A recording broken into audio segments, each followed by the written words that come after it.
Okay, so I'm combining chapters 19 and 20 here because you don't have too many questions. So we'll start with chapter 19, question number 1. So this starts off with, and it's just to get you thinking here. It says college students sometimes work as summer interns for private firms or the government. So that's where students are getting some experience. And it isn't uncommon, as they say here, that as an intern, either you oftentimes are paid nothing or you're paid a very, very small amount. So this set of questions is just trying to get you to think about what we've already looked at the beginning of class, but now looking at it in the terms of a labor market. You know, what is the opportunity cost of taking a job? I think you'll be able to answer that. And then the next question is asking, why would people even be willing to do this?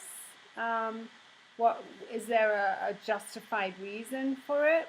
And then the last question is asking, what do you think happens to people that have done interns when they were in school with their incomes later in life?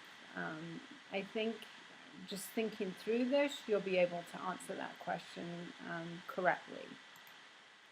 The next question, moving on, I just wanted to put it up because it's a great question, particularly with the current demands being made by teachers because of the shortage of teachers. They've been asking for raises for multiple reasons that I'm not going to even get into in this question, and it's not in this question. But I found this question quite interesting, and it's talking about merit pay, which is where teachers in this case would be paid an extra amount of money for performance. And I'm just curious how you might approach this. I'm actually not going to say any more than that, other than make two comments that this question is making two rather big assumptions.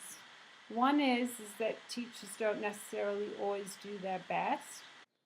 And the other assumption made at the end of this, so be careful when you answer this, they assume that school districts can pay teachers whatever they want, and that isn't quite true. But when answering this question, you'll want to answer it that the school district can set the wage. Okay, going on briefly to chapter 20. It's on income inequality. Only a couple questions, and I've given you these questions because I think it's important to understand. So income inequality in the US has increased since 1970. The question is specifically asking you here if the contributing factor is discrimination.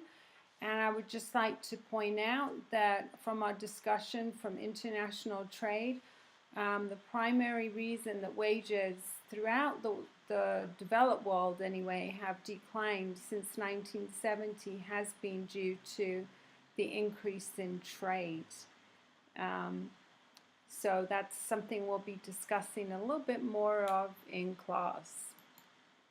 The last question is talking about the poverty rate and these ideas of in-kind transfers. So just to qualify, an in-kind transfer is money that the government will give to what can be money. It can also be benefits. So let me qualify that. It can be money or benefits that the government will provide to individuals or to families that aren't making a certain dollar amount.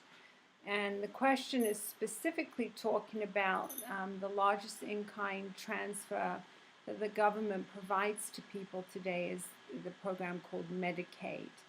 And what that is, it's a health care program for people that are of low income. So, for example, you can't afford to get your own health insurance, or you don't work for a company that's providing you with that health care. So as you're going through these questions, you want to think about that, and also think about some of the ideas that we've been talking about in economics, how people behave as rational. They do what's in their self-interest as you answer these questions.